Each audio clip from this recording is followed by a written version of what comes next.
evening, everybody. Welcome to Genuine Monday Night Bullshit, whatever the fuck we're calling this, homebrew, etc. I'm very tired. I'm very tired. I've had a very long day. I scrubbed my entire shower today. Damn. I am exhausted. Pooped. As long as you didn't poop in your shower, that's the important thing. Yes, my shower is no longer covered in detritus. Shower. So, tonight we are back. We've done one Pokemon stream since we've come back, and now we're going to do the other thing. We're going to do D&D. So we're going to do a little bit of Homebrewing. What are we doing A today, little Chris? bit of homebrew in my life, because we're going to be warlocks on the night. I really struggled to make that rhyme, but that's okay, it'll be just fine. We are going to be making possibly the most obvious homebrew we have ever attempted. As in, one of those things where you look at it and go, yeah, why the fuck doesn't that exist? It's a fair shout. Yeah, like this would... When Chris and I have a document of all our streaming topics, and one of the tabs is, the homebrew classes we want to make. This was one of the first ones that went on there because it was like, yeah, why the shit isn't there an official thing for this? And yeah, this makes sense. And I kind of hope that we do get one, because some of the new subclasses that we're getting for D&D 2024 rules look really fucking sick. For example, if you've read the new Unearthed Arcana, we've just gotten the Oath of Noble Genies Paladin, which looks fucking awesome. Because that sounds cool as fuck. It looks hench as shit, and it lets you finally be a paladin that doesn't have to use heavy armor. Okay. Because you get to add your charisma to your AC. Oh! If you're unarmored, it's a paladin with unarmored defense. And you can... And a switchable damage resistance for you and your friends. That's cute. Yeah, that's there's very some good cute. shit in there. Some real solid shit. Also, they put the new... Chris, you'll be interested in this. They put Blade Singer on the new Unearthed Arcana. Yeah, I like Blade Singers. Mostly the same, but they've tweaked it and made it properly good where you can now actually attack with your intelligence. That... I have to say, I think always as a melee caster, yeah, you need to be able to use, the same stat for your magic damage as your melee damage, or the spread gets very thin. Yeah, because to be a good blade singer, you kind of had to focus 3 stats, because it had to be dexterity for a boost in AC and using your weapons. Intelligence to use your spells, and probably constitution, because if you're in the front lines, you're going to be taking hits, and you need to be... And it's con both for your health pool, but also for concentration. Although you get the bonus resistance as a blade singer, but it's still very important. They did add in a thing that I think was the... you get to add... At later levels, you get to add your intelligence to concentration checks. Oh, damn. Oh, yeah, it fucking kicks ass. But anyway, that's not what we're making. We're making a Pact of the Dragon Warlock. Rawr! There are so many incredible magical entities that you can make deals with in Dungeons and Dragons as a Warlock. You can talk to the Great Old Ones. You can sign deals with Archfey. You can be drafted into the service of a Fiend. You can become a sub to a dominatrix. Exactly. So why the shit can you not make a pact with either a dungeon or a dragon? The answer is because most dungeons aren't sentient, but dragons are, and they're awesome, and holy shit, they're fucking powerful. Because and they can and they can have so much magic. So much. You could make a direct deal with either Tiamat or Bahamut of the, the Draconic gods. You could find a Great Worm, dragons that are so immensely infused with magic that they warp the world around them. You could seek out the lost dragon god Sardior. There's so many fucking options. Or even just, Like, there is specific rules for dragons as spellcasters in the DMG. So dragons can become mages, and dragons can grant magic. They're dragons. They're fucking dragons. And also, you know, dragon-flavored warlock stuff is cool. Yeah. Because, you know, it's just good, bruh. And also, in fairness, for clarification, Jay and I both grew up with Dragonlance. And bearing in mind, okay, Jay doesn't remember being read Dragonlance as a young child, but I do, because I then went back and reread all of them. And the main Dragonlance trilogy very much focuses on dragons as celestial beings. So therefore capable of having worshippers, capable of having followers, capable of granting power, being primordial forces for good, evil, and neutral. So, realistically, by that logic, you know, surely they got to be able to have warlocks. You can, the celestial warlocks, why would you not be able to, you know, you can make a deal with a dragon.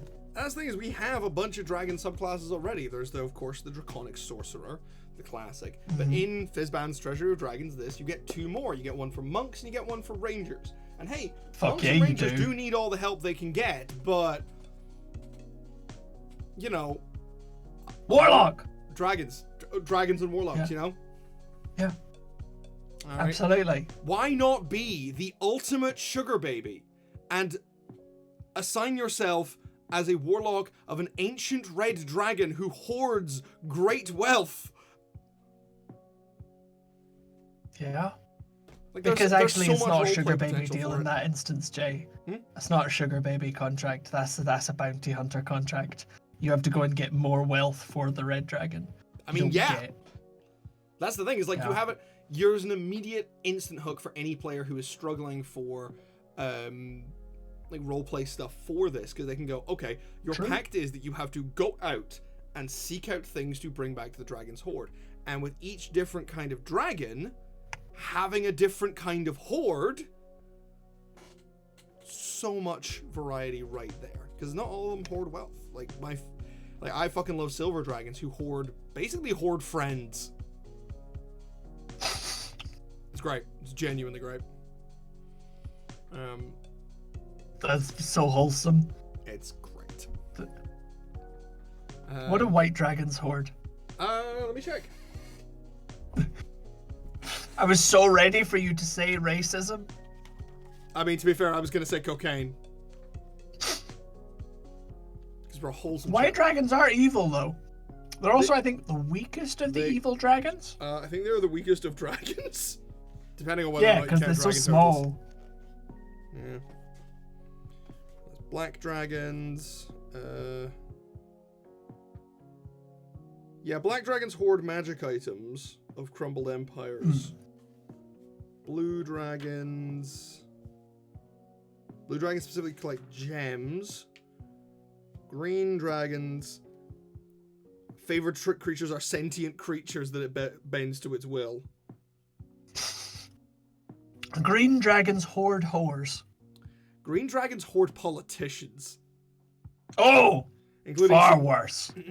Are the sentient creatures that bends to its will, including significant figures such as popular heroes, well-known sages, and renowned bards. Like, green dragons. Renowned bards means we're back to hoarding whores. Which exactly. It's just stuck in my head as like a phrase now. Okay, Chris, am I gonna have to make an ancient green dragon polymorphed as a human who is the madam of a brothel?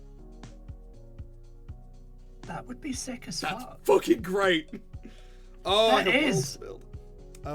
Also, like, my favorite thing about that would be if the brothel was incredibly safe and paid really good wages in order to keep on all of its staff. Well, green dragons spew poison, so like anyone who causes problems gets poisoned.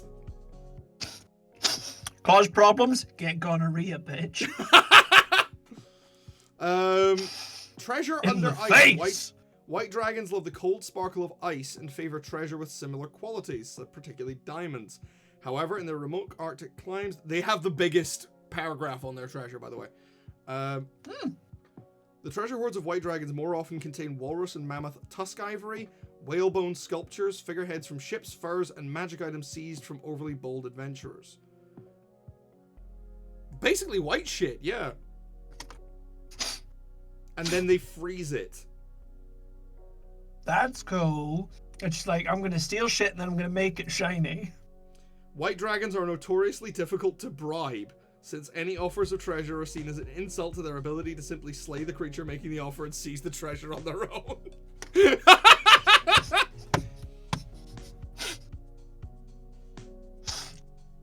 I love that. I love that so much.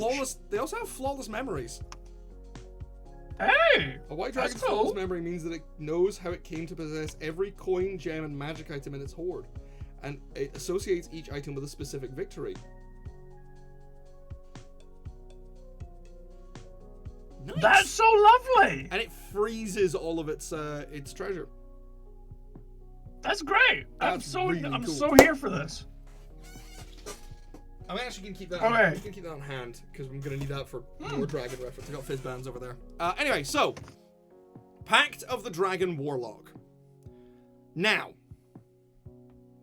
I think your first ability should have something I think akin to the sorcerer, where at first level you pick the kind of dragon that you have your pact with.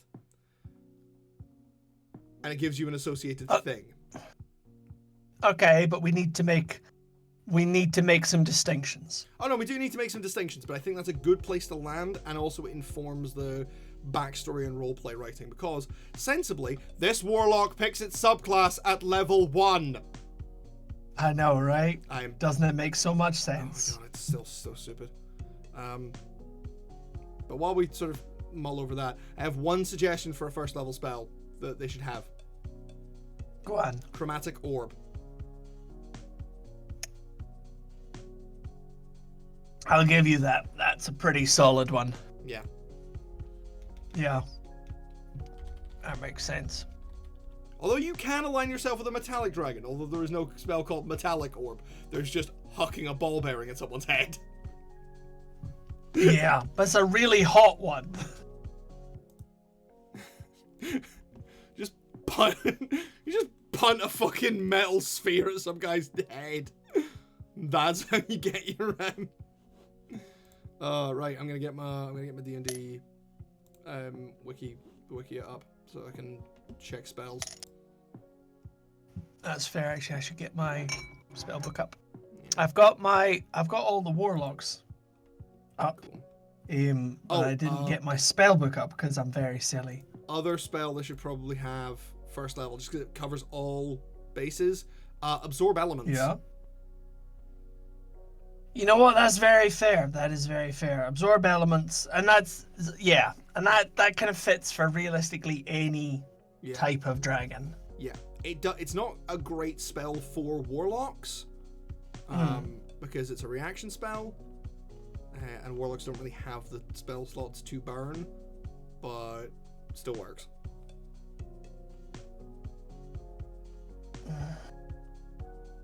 Not sure. Well, failing that, legit mage armor.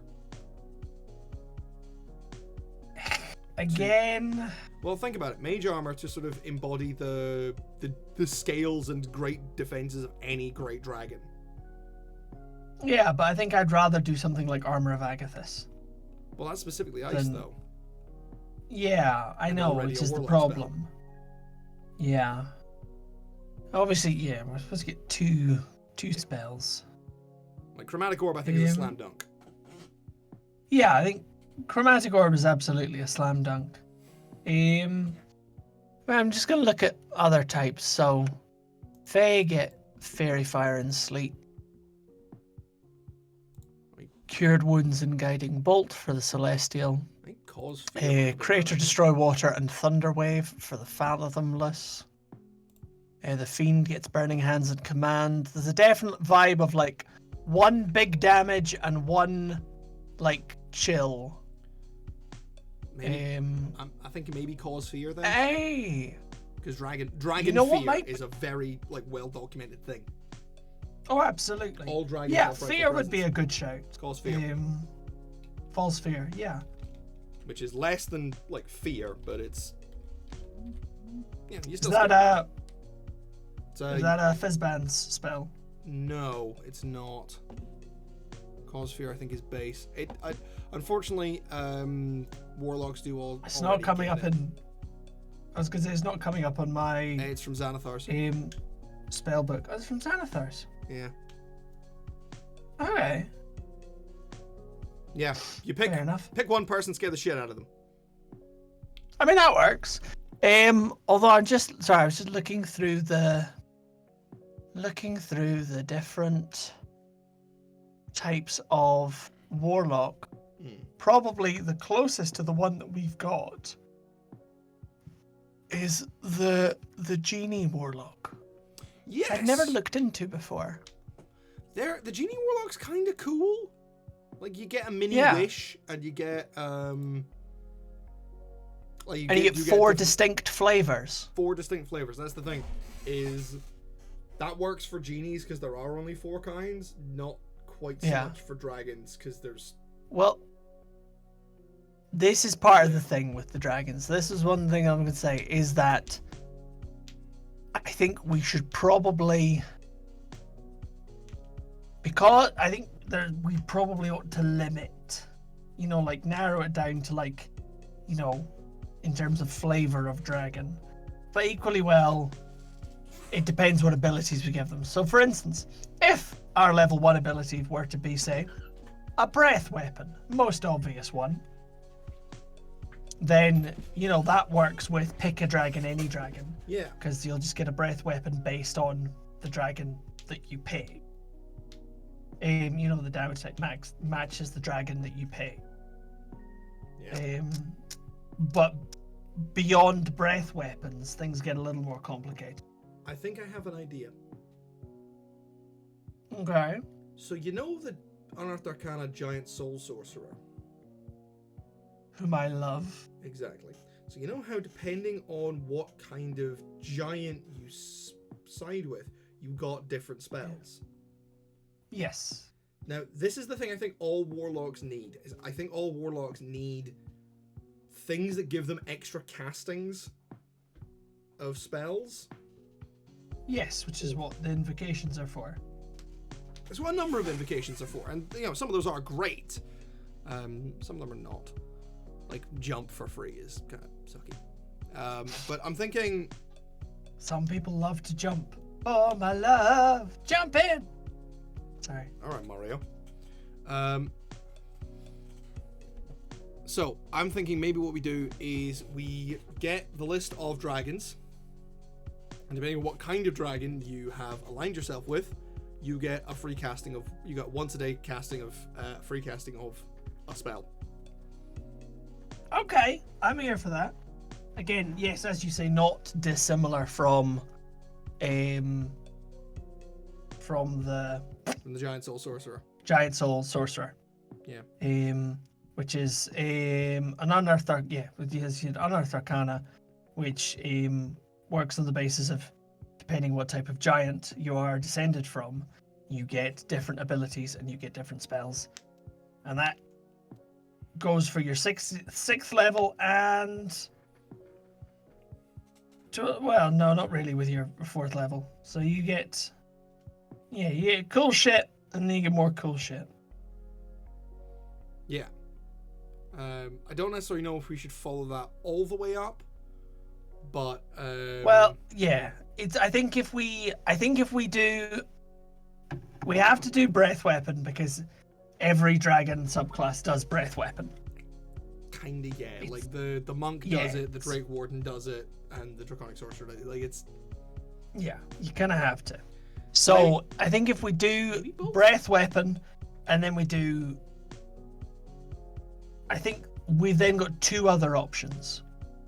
So we can do what the Genie Warlock does and do like Chromatic Orb plus a different spell for each type of dragon.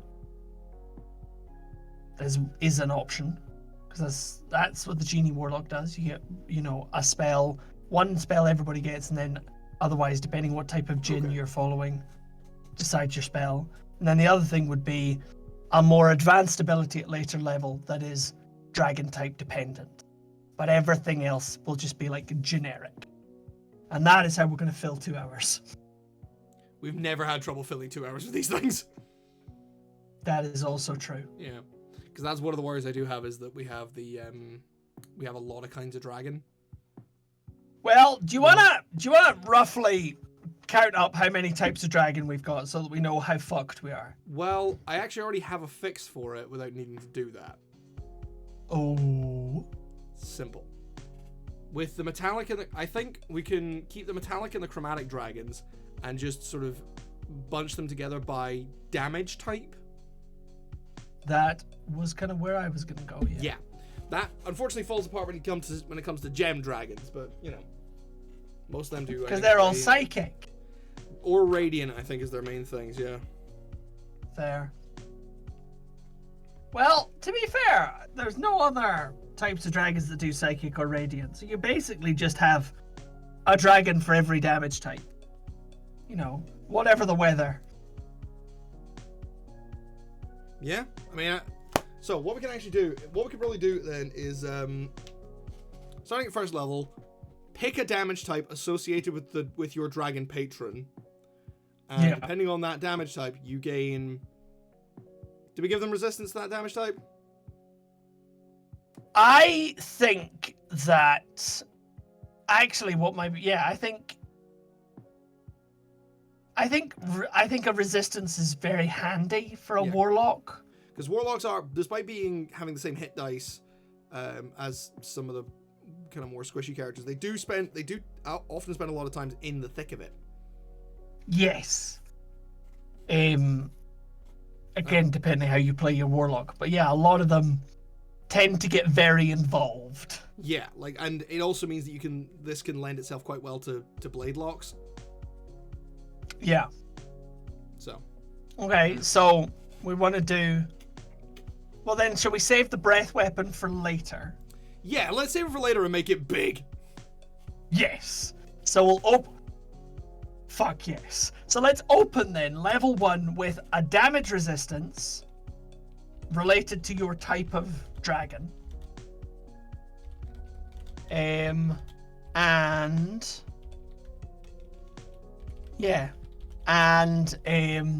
your spells. Fire, cold, lightning. Do any of them do thunder? I don't think any of them do thunder. I don't know. You're the one who's got the dragon book in front of you. Any of the dragons do thunder? I don't know. I don't think so. Boom, boom. Boom, boom. Some you been in here. Dragon struck.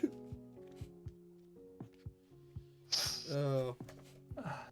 Oh yeah, because black dragons do acid. White dragons do cold. Blue dragons do lightning. Green dragons do poison. Red dragons do fire. Shocker. Bronze dragons do lightning. Brass dragons do fire again. Yeah. This is the thing. Metallic dragons have 2 kinds of breath weapons. Yeah, lightning or fire. No, brass dragons get fire and sleep. Sleep? Breath? Bronze dragons get lightning and repulsion. What? Copper dragons get acid or slowing. Fuck off. Gold dragons get fire or weakening breath. Jesus Christ. Silver dragons get cold or paralyzing. We're going to stick with elements for now. So we're looking, fire, cold, lightning, acid.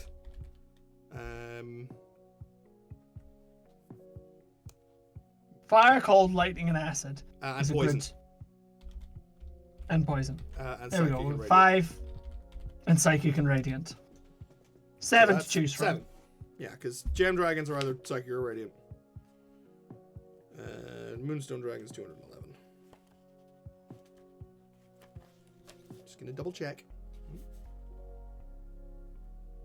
Yeah, emerald dragons.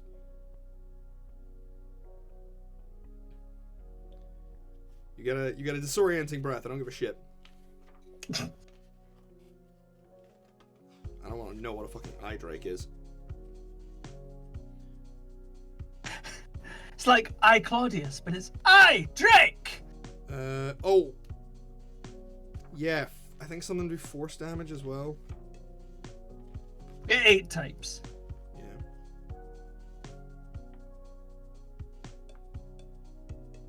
Yeah, Moonstone Dragons do radiant damage. Sapphire do... Some of them only do, like... Yeah, some of them do... Some of the ancient ones have one breath weapon with Gem Dragons. One breath weapon that does both. Because the Sapphire Dragon does... can incapacitate you and do a shitload of thunder damage. Love that. Yeah, with one breath weapon. Please don't make us fight a Sapphire Dragon. I will make Please you fight don't. when I want you to fight. No. Why? Why, DM? If Hey, you're it makes you nice feel to better. us, we'll play all of the subclasses you made. If it makes you feel better, the Topaz Dragon can do necrotic damage. It's called a desiccating breath, which I think is fucking horrifying. Yeah. You want to make that 9? I think I might just have to make all damage types. Alright. Fire, cold, lightning, thunder. 8. Acid, poison, radiant, necrotic, psychic, force. How many is that? Too many. Yeah. 1, 2, 3, 4, 5, 6, 7, 8, 9, 10. Hey! Thunder was the only one missing. Thunder is the unloved damage type. There is thunder in there. That Sapphire Dragon does thunder. Oh! Arsehole. I just told you about it. It can, you know, incapacitate you and do a shitload of thunder damage. Fair. Okay, all This damage is what they types are said when they meant to represented. imagine the dragons, Chris. This is the thunder that they said when you imagine the dragons. I sure as fuck hope not. Thunder? Well, I didn't want to... Well... Would you like some thunder? Well, I think radiant is the closest we're going to get to radioactive, so... That's fair. Well, actually, no. It's not fair. Poison is the closest we're going to get. No, I think radiant. But because it's not fully properly defined, but I think nuclear. What are you saying to me, Jonathan Honey, that the real gods were nuclear fission that we made along the way? I'm saying yes, the real gods are the war crimes we made along the way. Yes. That we need to clip and send to Sam. Don't, it'll give them ideas. Oh, right. Anyway, okay. so you gain resistance to that damage type. We're not gonna do an individual spell per damage type though. Fuck that. They can have chromatic orb, and they can have drag, and they can have that fear one. Cause fear. Okay, so apart from a resistance, what we're gonna give them? Because we kind of have to give them more than a resistance. Well, what do other ones get? So Fey Warlocks get project a beguiling presence, which is a once per short or long rest feature. Celestial Warlocks, they get bonus cantrips and healing light, so they're tryhards. Yeah, Celestials are also kind of the only support warlocks. Yeah. Yeah. The Fathomless gets its tentacle porn and gets to a swimming speed and can breathe underwater, which is cool. The Fiend just gets temporary hit points when you kill people. Yeah. But that's actually really good if you can keep up the murder. Oh, it's very good if you can keep up the murder. Yeah. The Genie gets... When you are touching the vessel, you can use it in the following ways. As an action, you can magically vanish and enter your vessel. Cute. And once during each of your turns, when you hit with an attack roll, you can deal extra damage to the target equal to your proficiency bonus. type of this damage is determined by your patron. That's kind of cool. Maybe you could do that. Maybe you could do something like that. Once per turn, when you hit with an attack roll, you can add a damage die of the associated damage. I'm not gonna lie, I'm like. But if you make it, that's pretty good. And if you make it once per turn, it doesn't make Eldritch Blast broken. Yes. Because only one of the beams will get the boost. Yes. Great Old One just gets Awakened Mind. The Great Old One sucks. It's the classic. It is, but it sucks. Great Old One is really gets not very good. So yeah, so like half of them get one thing and half of them get two things. I think we definitely need to give them more than a resistance, if only because just getting a resistance is really boring. It is really boring, but it's also very good at first level. Depending on what it is. Well, true. Yeah. Fair. I like the giving them a little bit of extra damage, because it means that you can have warlocks. You can have this warlock kind of keeping up with some of the more combat associated ones. Okay, so alright. Well then, okay, so you get resistance to your chosen damage type, and you get to add your proficiency bonus of your damage type. Or do you want to make it a scaling dice? I was thinking a scaling dice, because making it like your proficiency bonus or your charisma modifier would have it stacking with things like Agonizing Blast. Meaning that you're going to be doing a flat shitload of damage with every hit. Well, certainly at early levels. At later levels, it peters out a little bit. But I mean, it still means that you're doing. It would still mean that your damage pool will be. If you say you did your charisma modifier, it would be a D10 plus 10 of damage on every single hit, and you're firing 4 beams at max level. Okay, this it's not dreadful. It's not dreadful, but it is knocking some fighters out of the park. Fair enough. Alright, okay. Well then we'll do a scaling dice. Start at a D4. Yeah. Work our way up. Well, we've added a scaling dice into this subclass now, Jay, just to make your life harder. Oh no, it'll be fine. But also, it means we can add the scaling. You can add a die when we don't have any ideas.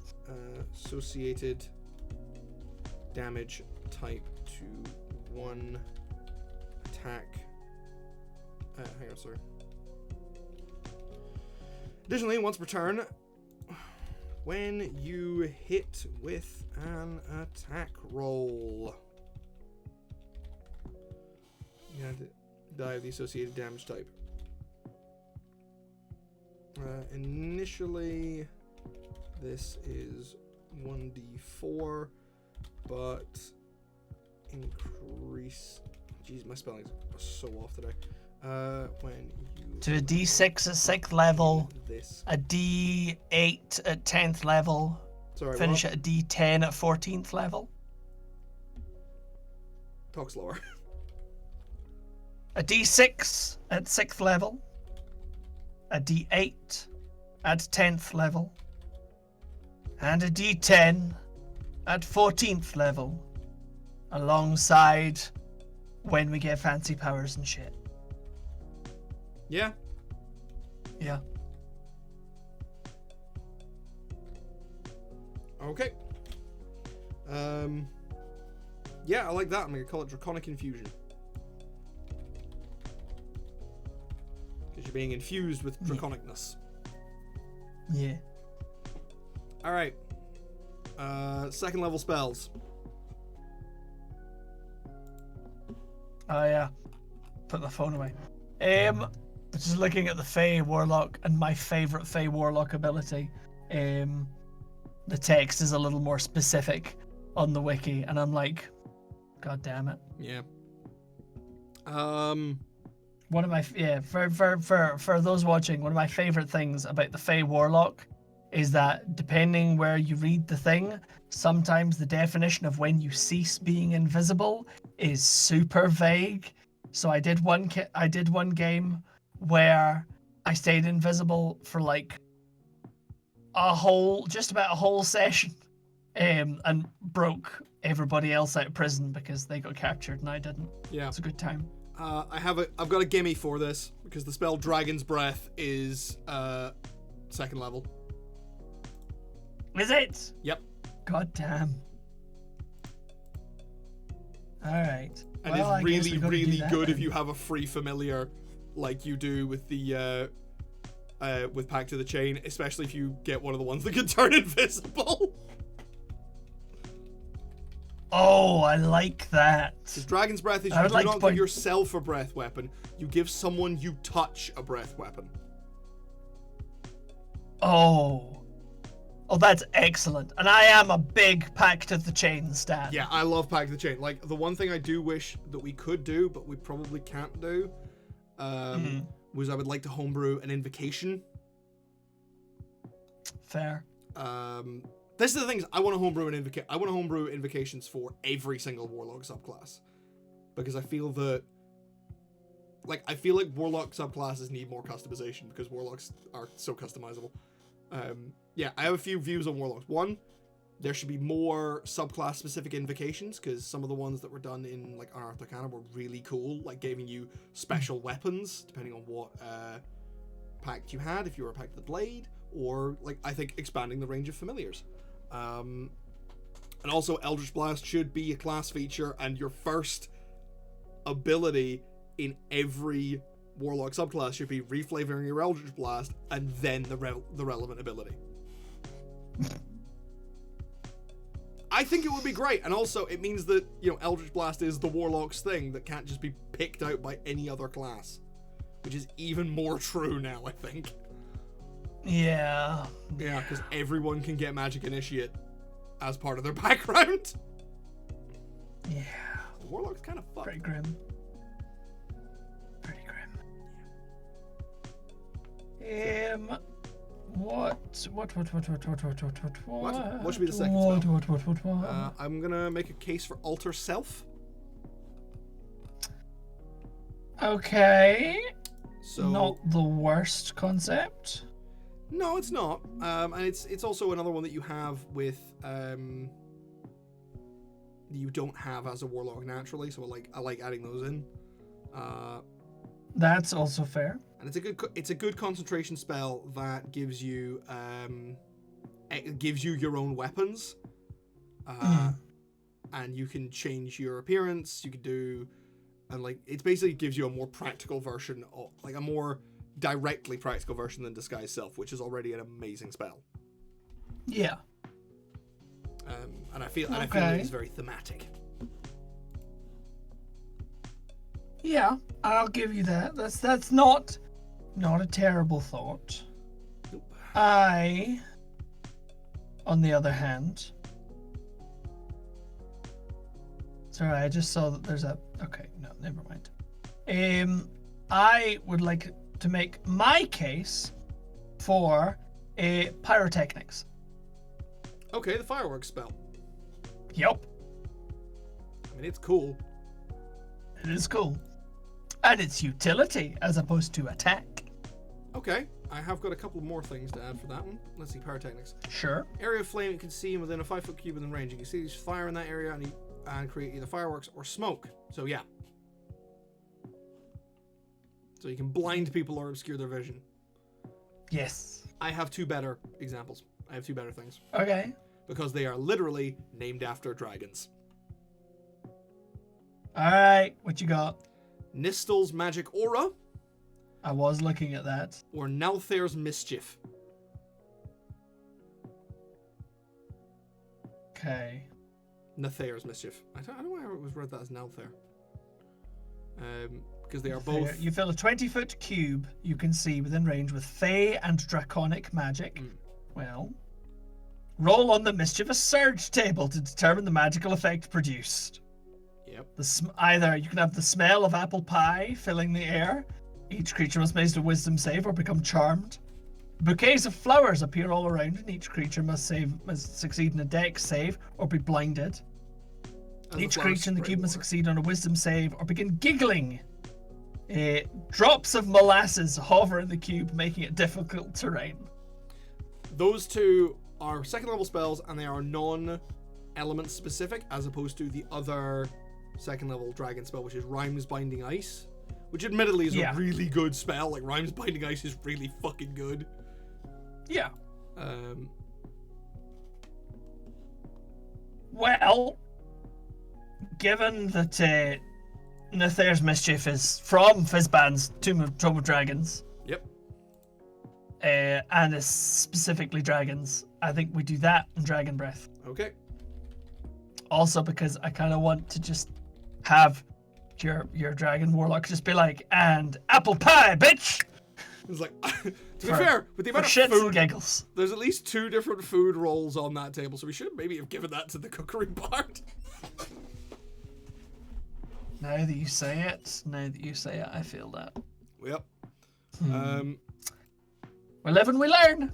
Level 5. We get 3rd level spells, so we can go straight into 3rd level spells now. Ho ho. What have we got? Right, hang on, do we? Shit. I've forgotten how warlocks level up. Hang on, I've got the table here. So, spell slots. So, no, spells known. Leveled spell. We get 3rd level spells at 5th level. Absolutely. Alright, so okay, yeah.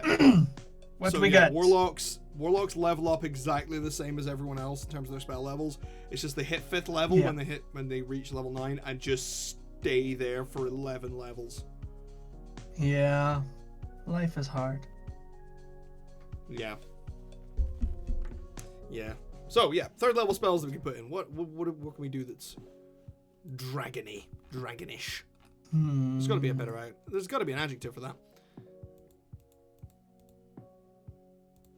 Well, we've already done create fear or cause fear or create fear. I can't remember what it is. There's a spell called antagonize. There's a spell called antagonize. Just be a dick.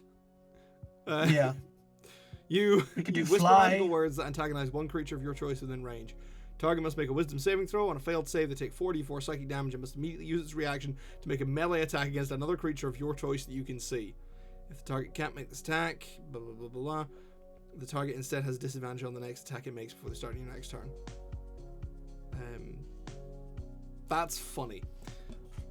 It's irrelevant here, but it's funny. Yeah. I would like to make a case for fly. You don't need to make a case for fly. It's a great suggestion. Thank you. In which case, I would like to make another suggestion for tongues. Okay, that one's a little harder. Yeah. Also, it's already a warlock spell. I hadn't realized. Okay, what's your suggestion for tongues? So, because one of the important things about dragons, as they are regularly depicted in fiction, is that, they turn up and they just speak the language of the people around them and achieve worshippers quite frequently. A lot of them speak far more than just Draconic. A lot of them speak a huge variety of languages. They are highly intelligent creatures. So yeah, that's my case. Okay. Is the acquisition of worshippers. That's a good one.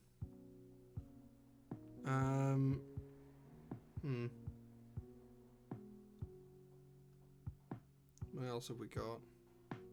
I'm not fully convinced, though, I will say. That's entirely fair. Fly's going on there, because, dragons and flight are one of those things that pretty much even, with the fact that you can't really define a dragon, mythologically speaking, most of the things that people point at and go, that's a dragon, a good portion of them can fly. Yeah.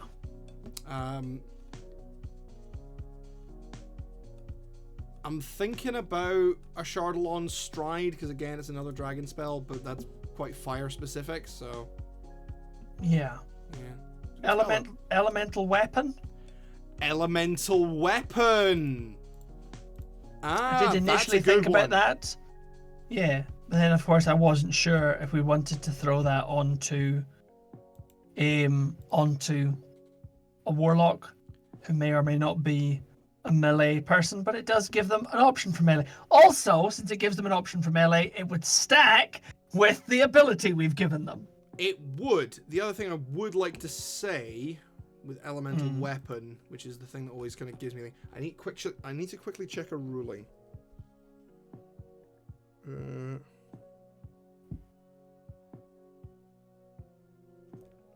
Okay, so elemental weapon specifies that you choose a non-magical weapon. The Pact of the Blade says this weapon counts as magical for the purposes of overcoming resistance and immunity to non-magical attacks and damage. Yeah. So it's you do magical damage with the weapon, but the weapon itself is not magical. Yeah. It's the point of being like you can do magical damage with a regular sword. You can also transform a magic weapon into your pact weapon. Yeah. So that's also the case. So if you were using a magic weapon, you couldn't do this. If you're using a non-magic weapon, you can. To be fair, elemental weapon is also a halfway decent support spell. It is a pretty solid support spell. Because also here's the thing: if you're not doing Pact of the Blade, if you're doing Pact of the Chain or Tome to get a little bit more thing, you can just smack your paladin or your fighter or particularly your barbarian and just go get him. Yeah. Absolutely. Here, have a +1 weapon that does bonus damage. So I think elemental weapon fits and it is useful. Admittedly, I'm not a huge fan of the spell itself because it drops off quite a lot in later levels. Yes, I think using a 7th level or higher spell slot you can't to give you a plus. Well, yeah, you can't obviously with a warlock. Yeah. I mean, like, the spell's not normally a warlock spell. That's true. Although, that's a fucking point. It's normally artificers and paladins. Artificers are full caster or half caster? Half caster.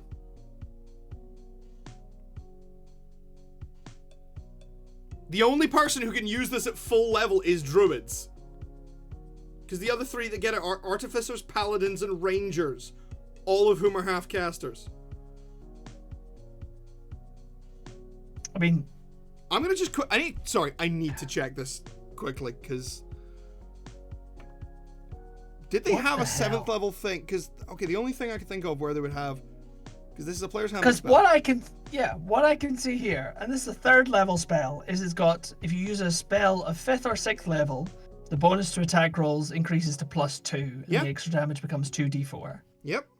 If you use a spell of 7th level or higher, the bonus becomes +3 and the extra damage increases to 3d4. That is how it's written in the book, and the only things that could get it at base were paladins. Like, in the player's handbook, it is a paladin only spell because the artificer didn't exist, and it was added to the druid and ranger spell lists later.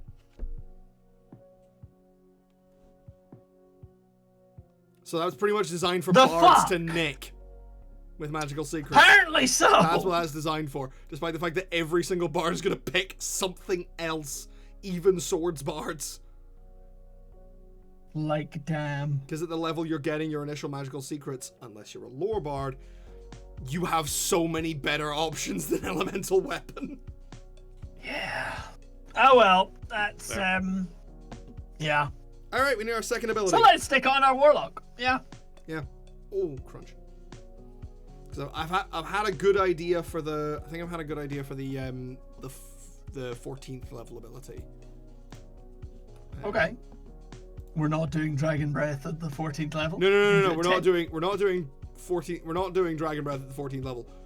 But there's a couple of dragon spells that I think you should maybe get a free cast of. Okay. Like some bitchin' ones? Draconic Transformation. Okay. Illusory Dragon. Yeah. And I think there is a Conjure Dragons. Is Draconic Transformation turn into a dragon? Kind of. Would it work as turn into a dragon of the type of your patron? We can absolutely add that little bit of flavor on. Although it does specify that your breath weapon does force damage. But we can still fix that. We can just be like, yeah. Illusory Dragon, and there is, and maybe Fizzban's Platinum Shield, because they're all 6th level and above spells. Yeah. That. And we love giving warlocks high-level spells. Yeah, like for free. Warlocks getting high-level. Like I've shat on the Raven Queen Warlock for basically their capstone feature being you get to cast Finger of Death for free once. But being able to do it with multiple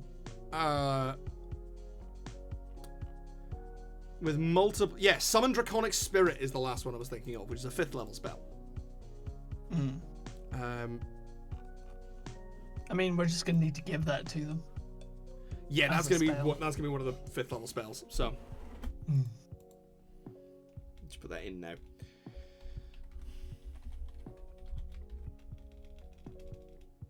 Anyway, we need to do the 6th level feature now. We do. Because that's kind of so thoughts. Do you want to do the breath weapon now? Because then they get sort of access to it at a fairly quick level. I like the idea that you originally said of saving it till later and making it big. I mean, fair. But I think what would be really nice here, particularly since we've already gone a little way into making these warlocks a little bit hencher by giving them a damage resistance. Okay. I think what would be nice would be to give them an X uses per short rest reaction ability. Because warlocks get fuck all to do with their reaction. I was gonna say one of the thoughts I had, because the reason I mentioned that the Celestial seems to be the only support warlock. The thing that popped into my head for the first level is, hey, when an ally within 60 feet takes damage of that type as a reaction, you can give them resistance. That was kind of what... Again, that's very situational. It's very situational, which is why I didn't suggest it. But it was that kind of thing that popped into my head. Yeah, that's fair. But I do like the idea of... Because what's the thing? What is universal for dragons? They all have breath weapons. They all hoard something. They all have scales. Okay. So that's where my thinking is. So are you thinking a reaction increase your defensive capabilities, or are you thinking like give them a kind of reflavored Hellish Rebuke? I am thinking of either a damage nullification or not dissimilar to, Warcaster wizards. The war magic wizards. Yeah. They get to bulk their AC by +2. So I think maybe giving them an AC boost could be quite nice. Yeah. Because I will say that I don't necessarily want to give them a damage nullification. No. Because we have to do it for the damage type they picked, and that starts siloing this warlock quite hard. Yeah. I'm definitely here for an AC increase. And it also saves your warlock from potentially burning spell slots on shield. Yeah, well, warlocks can't cast shield. No. Or Hellish Rebuke. Some warlocks can. Some of them get it in their expanded spell list, but as in general, warlocks cannot cast shield. Yeah. It's actually, I believe shield is actually a wizard and sorcerer only spell. I mean, that's fair. That's who gets it. It's Hexblades get it. Yeah, which makes a lot of sense.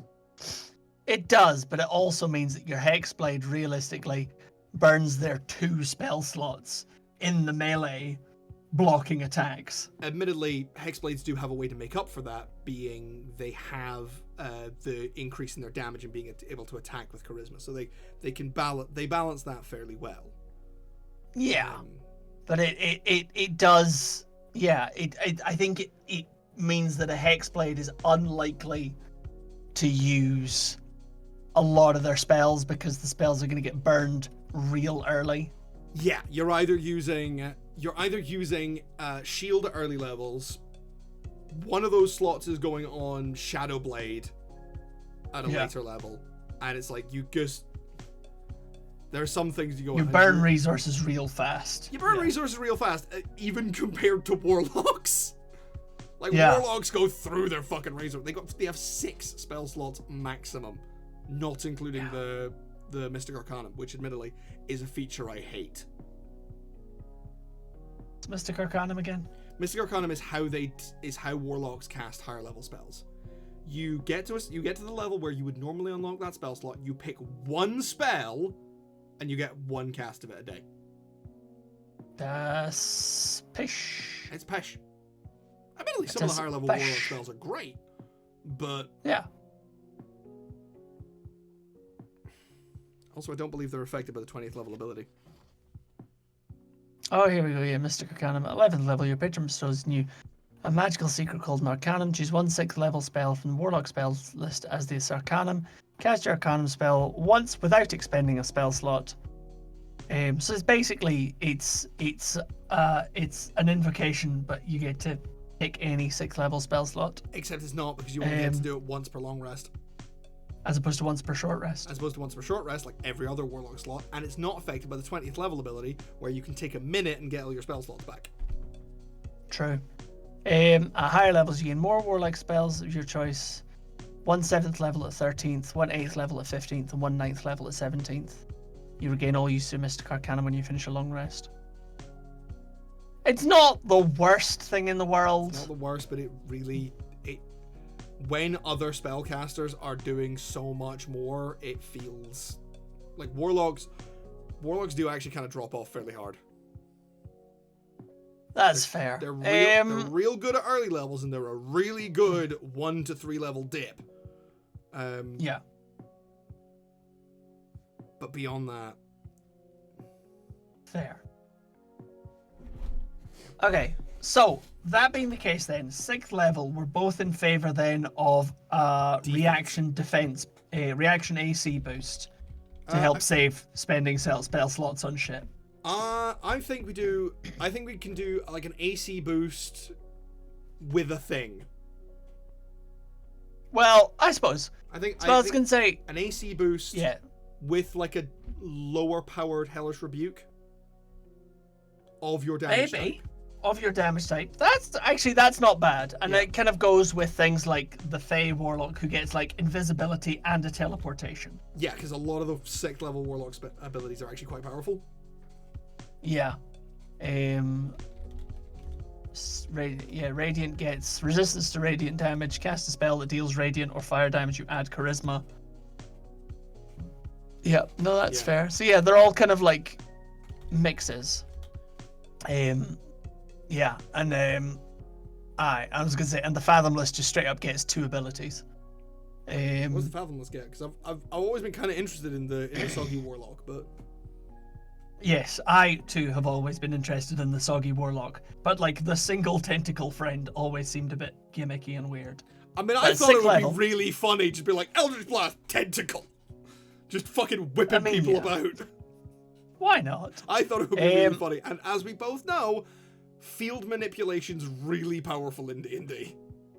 It is, and very hard to come by. Yeah. So that's fair. So tentacle and repelling blast, you could just yeet cunts. Fathomless. At 6th level, you get Oceanic Soul. Which is cold resistance, and in addition, when you are fully submerged, any creature that is also fully submerged can understand your speech and you can understand theirs. Oh, cool. So you get fish speak. You get fish speak, which is really cool. That's pretty cool. But also, Guardian Coil. At 6th level, your Tentacle of the Deeps can defend you and others, interposing itself between them and harm. When you or a creature you can see takes damage while within 10 feet of the tentacle, you can use your reaction to choose one of those creatures and reduce the damage by 1d8, which increases to 2d8 at a later level. Talk to the tentacle. Yep, absolutely. So how much? There's a few different things though that do kind of interesting reaction abilities. How much should we increase the AC by? Again, I'm tempted to take our lead from War Magic Wizard, which was a fixed amount, wasn't it? It was +2. I mean, yeah, but I'm gonna just double check. And also, again, at 6th level, I think a +2 increase to your AC is pretty fucking great. I don't think it is. Because like the shield spell is giving some of the other casters like +5 to their AC. Yeah, but you're burning a spell slot. This is also limited use in a different way. Yeah. Okay. So war magic. At second level, you learn to weave magic, fortify yourself against harm. When you are hit by an attack or you fail a saving throw, you can use your reaction to gain a +2 bonus to your AC, or a +4 bonus to that saving throw. So that's, and in fairness, war magic, you get that at second level. Yeah, that's the thing. So +2 bonus at second level can be a bit better, but also there's for second level spell slots, other people are giving +2 bonuses permanently with things like Shield of Faith. Yes. So, okay. You want to do +4 then? So it's not quite shield. Yeah, because it's not quite shield. Because we're doing like an AC boost plus a little bit of damage. Yeah.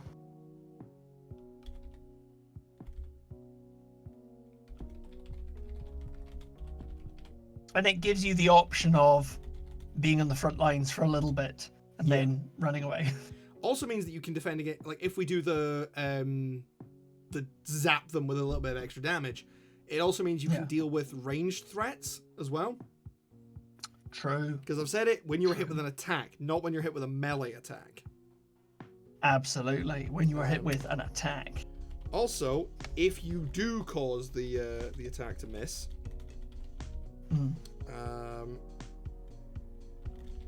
you can make the attacker take D6, D8. How much is Hellish Rebuke? How much would Hellish Rebuke be doing is D8s at this level? For a Warlock, how much would Hellish Rebuke be doing? For a Warlock, you're using the 3rd level slot. Yeah, I always remember when your free casting that you get as a Tiefling is casting it at 2nd level, which is 2d8. No. Your free cast as a Tiefling, I think, is casting it at 1st level. No, it's not. Let me because I think Hellish Rebuke is 2d8 base. Don't think so. You're definitely upcast 2d10 base, really? Yeah, the creature must make a dexterity saving throw. It takes 2d10 fire damage on a failed save, or half as much on a successful one, and it increases by a d10 for each spell slot above first. And it's a Warlock exclusive spell. Hey. In which case, then you're doing 4d10 with a 3rd level slot. So should we maybe just drop that down and say 3d8? I'm up for 3d8. That's big fucking damage. That's big fucking damage. That's anywhere between 3 and 24 damage. Like, that's an average of more than 10 damage. So that hurts. Absolutely. Of the damage type you picked with your Draconic Infusion, you can use this ability a number of times equal to your Charisma modifier, regaining all uses on a long rest, short rest? Short rest. Yep. We're Warlocks. Also, the short rest.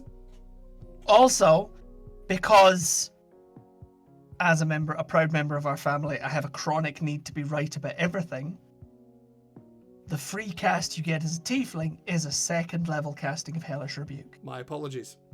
Which means it's 3d10. My apologies to all Tieflings. As you should. You grovel to the twinks. Beg for their forgiveness. No, because that's the thing, is Tieflings get 3 spells for free. They get Thaumaturgy, they get Hellish Rebuke, and they get Darkness. And Hellish Rebuke and Darkness are level dependent. Yes. That's what it is. That's why. Aye, because you get Hellish Rebuke at 3rd level. I think they're the only. Yeah. And Darkness then at 5th. You get Darkness at 5th level. That's what it is. Yeah. And also, like, I think they're one of the only races that get, like, leveled things like that? That has changed, because that's one of the things they did to Genasi in the Mordenkainen's multiverse book. Because they changed that Genasi get, I think they only get 2 spells, but they sort of increased that. And for and so, to be fair, some of the spells are great. Like Air Genasi get free cast of Featherfall. I feel like for Genasi and Tieflings, like that makes sense because they're both strictly like born from magic type thing. Yeah. And then what's the one Aasimar? Aasimar should get it too. Aasimar don't get scaling spells, but they do get their like transformation thing. Fair. I think they all get to cast. I think they all get light for free. Fucking hope so. But they get the transformations instead, and they get resistances, and they get damage resistances to radiant and necrotic. Like all of them. It's not bad. It's not bad. So like Aasimar are powerful. Like I had a lot of fun with mine, despite the fact it was apparently the race class combination that nobody plays. Because nobody plays Aasimar Druid. Sad. There are good reasons for that, though. As I think you were a trailblazer as an Aasimar Druid. I had a great time, but there were significant issues that I found with ability overlap. Fair.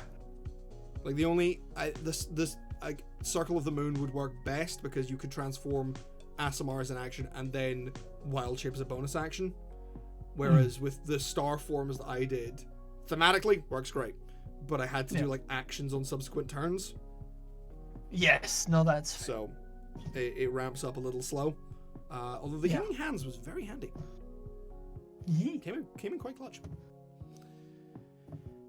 Anyway, what should we call this? The defensive ability.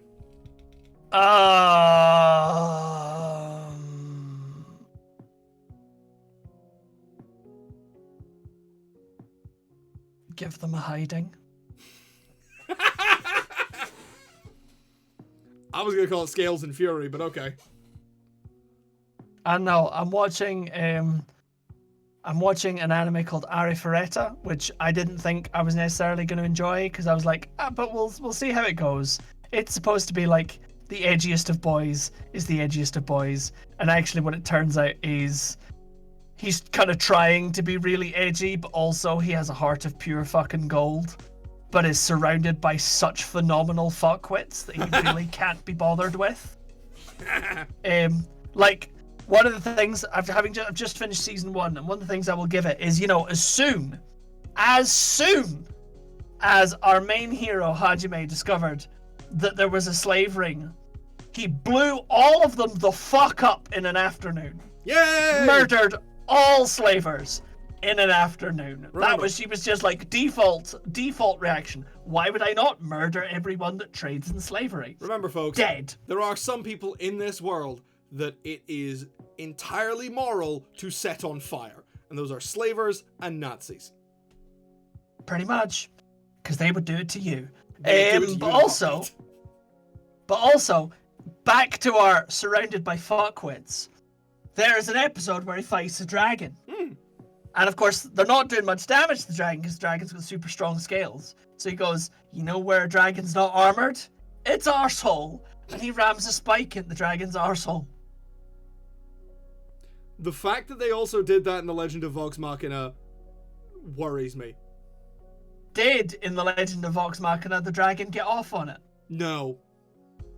Well, in this, she did. There is, however, a magnificent shot of this ancient spoilers for The Legend of Vox Machina season 2, I think, where they're fighting this ancient black dragon, and it just has that wonderful expression of. Apparently, we look like we come from separate YouTube channels. I think it's the strong disconnect between our current clothing choices. Hello, the engineer. I wanted to be cozy. I've had a long day. I also had a long day, and I was already cozy. We're brothers, so it's doesn't matter. Yeah. It's nice to see you. We're brothers, and we're both doing D&D shit. Anyway. Yeah, why not? Yeah, sorry, I'll stop distracting us with shite. So yes. what do we call Warlock defensive ability of scales and also damage? Draconic Retribution. Draconic Retribution works. Yeah. I'll give you that. Can't argue with that. What do we call the first level ability? Draconic Infusion. Draconic Infusion, Draconic Retribution. Feel like we're going for theme here. Yeah, it's a dragon warlock. It's a dragon theme, man. Oh yeah. We're finally letting the Scalies be sugar babies. Oh, all those scaly people. Yeah. Yeah. All right, 4th level spells. Oh shit! Yeah. 4th level spells. We have those. Are gonna look good on this. Well, pull up the stuff from Fizzbands again, because I think we've had some good. We've had some good staying on form. I am so annoyed. I am so annoyed because there's a perfect spell, but it's Unearthed Arcana, so we can't use it in like in a expanded spell list because it's Conjure Shadow. Yeah. Oh no, it's Conjure Shadow Demon. I genuinely thought it was like Conjure Shadow Dragon. Well, you fucked it. Okay, now. Oh. Right, what do we got for our 4th level? I mean, hallucinatory terrain might be one that could work because dragons, like anything with a lair, warp the area around them. That's not a terrible idea. Maybe. There's Ralthim's. Like for one of the Fizzband spells, there's Ralthim's Psychic Lance, which is fucking lethal. Okay. Talk me through it. You unleash a shimmering lance of psychic power from your forehead at a creature you can see within range. Alternatively, you can utter a creature's name. If the named target is within range, 120 feet, it becomes the spell's target even if you can't see it. If the named target is within range, the lance dissipates without effect. Target must make an intelligence save. On a failed save, they take 7d6 psychic damage and are incapacitated until the start of your next turn. Well, that's quite exciting. So you know that old video that is, "Fuck you, what's your name?" It's the best version of that. Fair.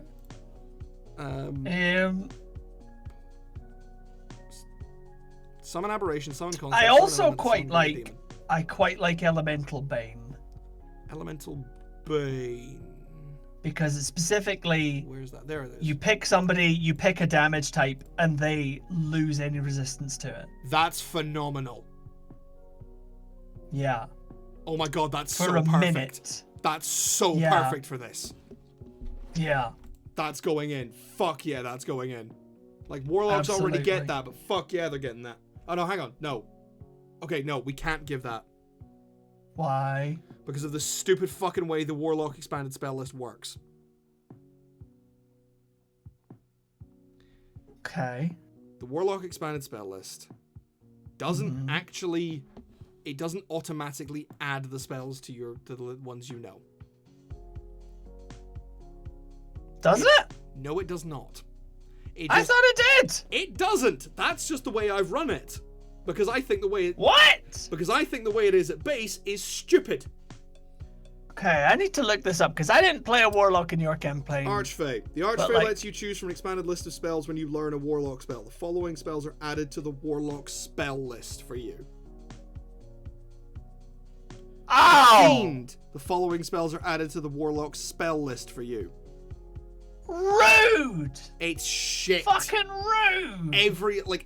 Sorcerers don't get an expanded spell list in a lot of the ways. Neither do bards, but that's because they get a lot more as base classes. Things like meta magic and inspiration and magical secrets and jack of all trades. And oh my god, bards are great. Yeah. But yeah, warlocks don't get that. Because the way I have always run it, and I have always homebrewed it, is that the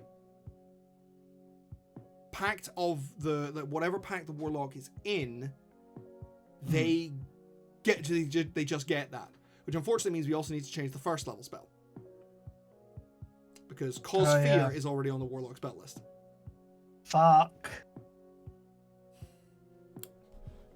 I don't think Chromatic Orb is, but...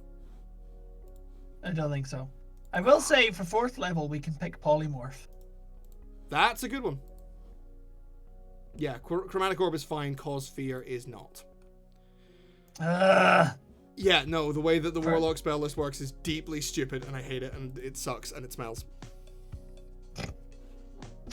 You suck and you smell. It does! Well, I know. Is Polymorph a Warlock spell? No, it's not. Okay, good. Yeah, Bard, Druid, Sorcerer, Wizard. Yeah, I think Polymorph's a good one to give them, because you can polymorph. Because Polymorph is not just for turning your enemies into sheep. It's really good for turning your friends into dinosaurs. Yeah. Or little dragons. Or itty bitty dragons. Itty titty bitty dragons. Mm-hmm. Itty bitty titty dragons. Yeah. God, Elemental Bane would have been so perfect. I know, but they already have it. So yeah, because you could. We should. Because if you're an Acid, Cold, Fire, Lightning, or Thunder Dragon, you could pick that, and then suddenly your first and 6th level abilities become fucking terrifying. Yeah, that's pretty great. Well, for first level, do you want to give them Bane? Yeah, Bane's a good one. Okay. Because it's along the same lines of, you know, the sheer presence of dragons kind of fucks people up. Yeah. Oh, that's so annoying. We can't give them Relative Psychic Lance either. For 4 no, spells. we can't. Oh, is that a Warlock spell? Yep. Well, poopy. I was looking at... Was I looking at that one? Hang on. I was looking at...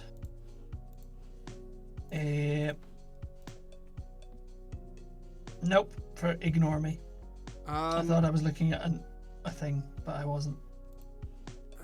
Compulsion, maybe. Maybe. But we're like polymorph is a solid maybe. Yeah.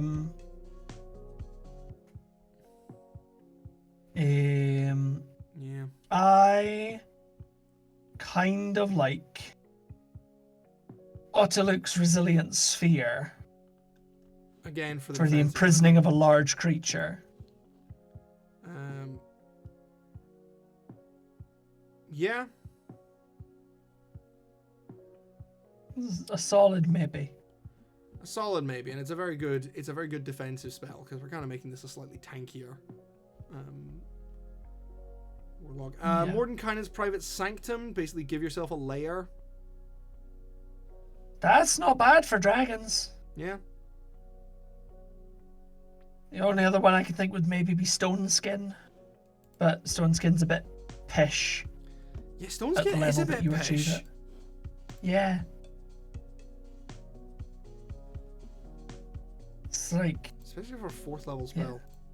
Yeah, 4th level spell and you get resistance to bludgeoning, piercing, and slashing. Specifically from non-magical attacks. Yeah, and you're like... Okay. Yeah. So now you have the same stuff that all the people that you were fighting 3 levels ago have. Okay. Yeah, I think maybe that one should be probably a 3rd level spell because that's powerful.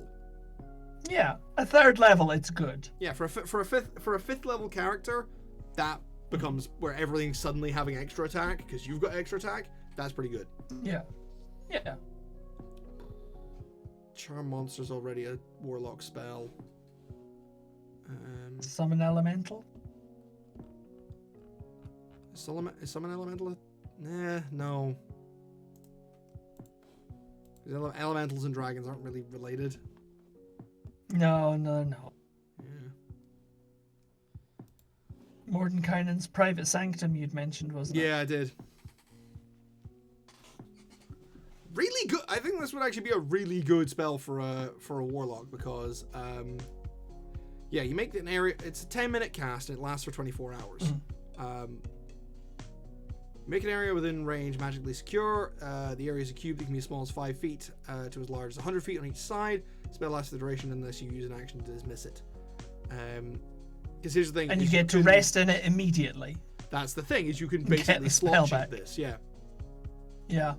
I'm here for that. Right, well, let's do that then. So we're going to do Mordenkainen's Private Sanctum and a Polymorph. Yeah. Yeah. That sounds good to me.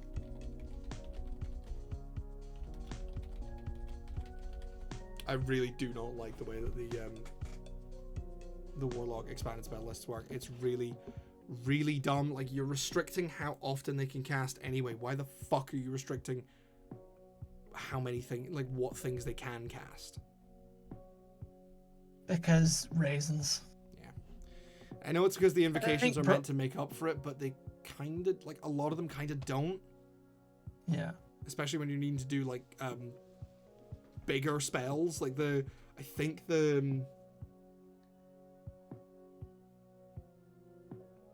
yeah, there's a lot of the ones where it's like an at-will thing tops out at like a 2nd level spell.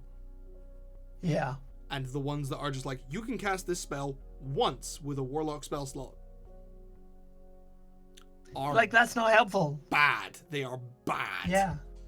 Because you don't want to use a Warlock spell slot. That's the problem. Do you know what the great thing is? Actually, by giving them Bane, we have actually just nullified one of those crap invocations.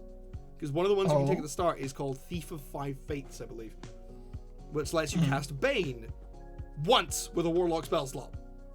Stupid. It's really stupid. So we're giving it to them a level early, and you can cast it as much as you like as you go up. Fuck you, wizards. Yeah. Fuck your wizards. Fuck your wizards, right in the spellbook.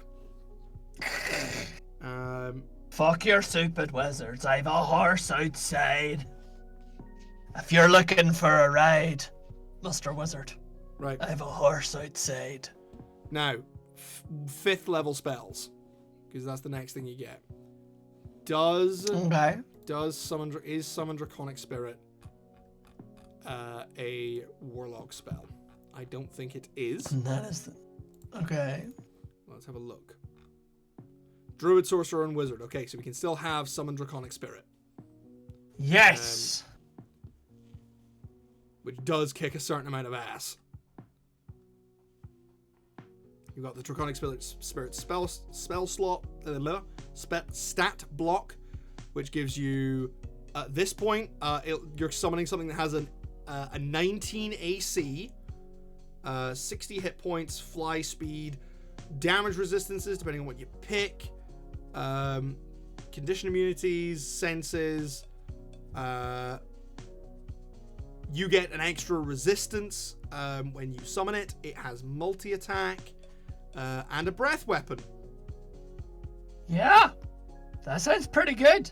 It's not a great breath weapon, but it's a fucking breath weapon that doesn't need recharge. I'll take that. The dragon makes a number of rend attacks equal to half the spell's level and uses its breath. Fuck yeah, okay, no, that's actually pretty good. That's actually really good. Also, I would like to remind you that it also means that your Warlock can now fly and cast Eldritch Blast. Yeah, because they can just jump on this thing's back. Yeah. It is a large dragon. Yup. Even if you don't cast the fly spell. Like, Summon Draconic Spirit, kick-ass spell. Fuck yeah. Alright, so we've got Summon Draconic Spirit. What is going to be? I nearly said Summon Draconic Spriggan, which would be slightly different. Fuck, that'd be terrifying. Just Tree Dragon. You know what? I would fucking love a tree dragon. That can be one of the things we homebrew next, is a tree dragon. I do love the idea of like a wood dragon. I can't remember what it was I saw it in, but wood dragons are so cool. Very cool. Right, level. Weirdly enough, I think legend lore, as much as it's not a particularly useful spell, it's a really cool spell. I think would work pretty well. Okay, I'm trying to remember what legend lore does. Legend lore is the fuck you GM, give me backstory.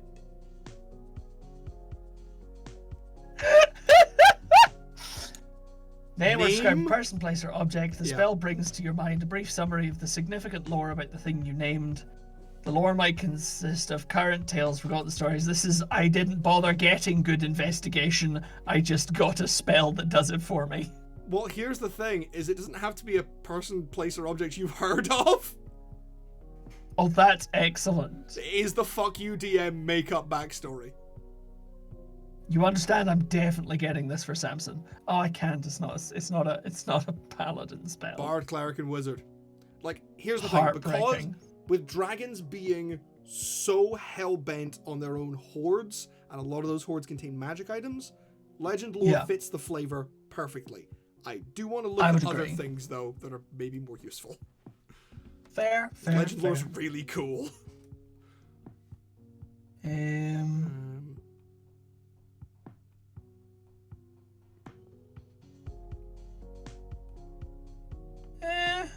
Skill empowerment, but probably not. Bigby's hand, but reflavor is a dragon's claw. Nah.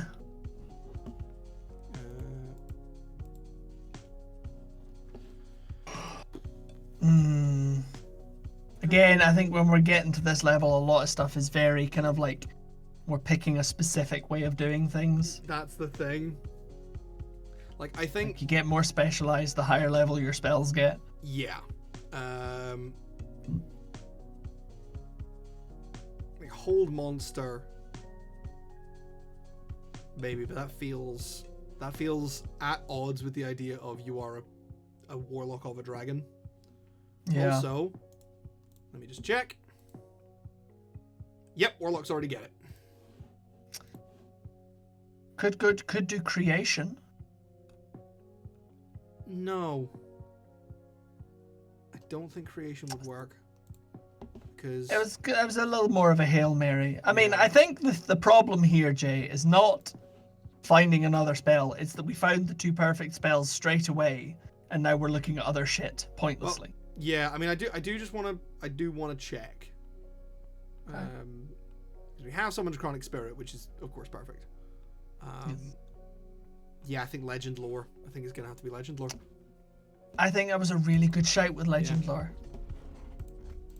And I do like the spell Legend Lore. Yay. Because do you know what?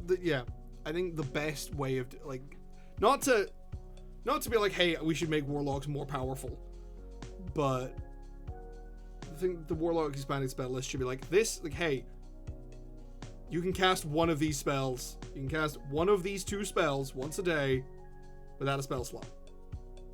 Not both, but one of them. Yeah. That would be cool. Yeah, that would be cool. That would be really, really cool. Especially with some of the ones we've got here, because you're like, hey, oh, you mean I could summon a Draconic Spirit and still have all my 5th level slots left? Oh, that would be incredibly sexy, though. Draconic Spirit, Code of Cold! I like that. I like that. Yeah, that concludes the expanded spell list. Hey, look at that! See, we finished the class. We can all go home now. We have 2 more abilities to do. Yeah, I know. But we know what 10th level's gonna be. 10th level ability, we're doing the fucking breath weapon. Yes, we are. We're gonna make it big. Draconic Breath.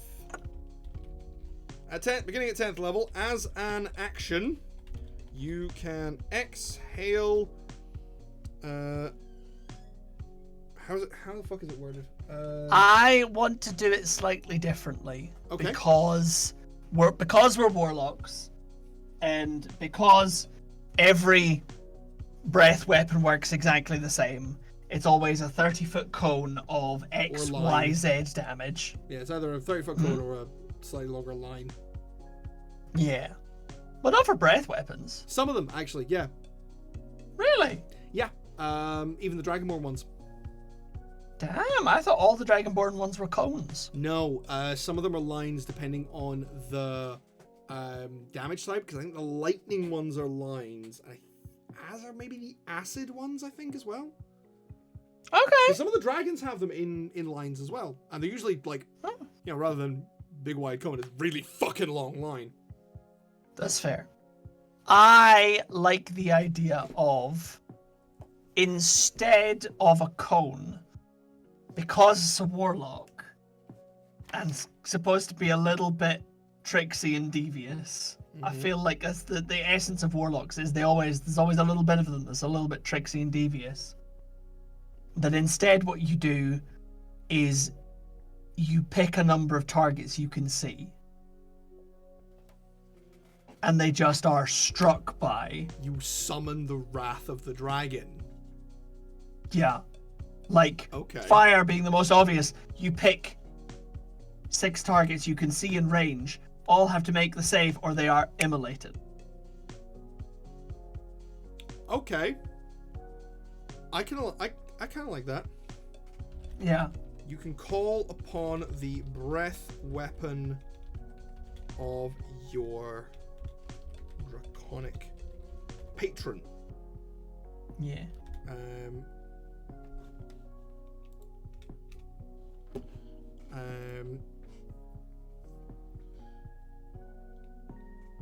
I'm just going to reword this a little bit.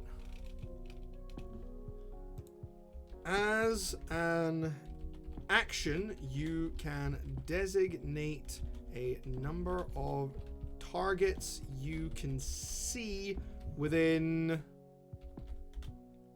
60 feet. Let me get my dragons out. 120 feet. You're a warlock. Give me a second, I'm just checking. You have 120 foot range. Well, if we take the silver dragon as example, that speaks in a 90-foot cone. So you know what? 120 feet's actually fine. That's an ancient the range of. That's an ancient silver dragon doing a 90-foot cone. Yeah. So pick. I mean, I think the limitation here is not going to be the range. The limitation is going to be the number of targets. The number of targets.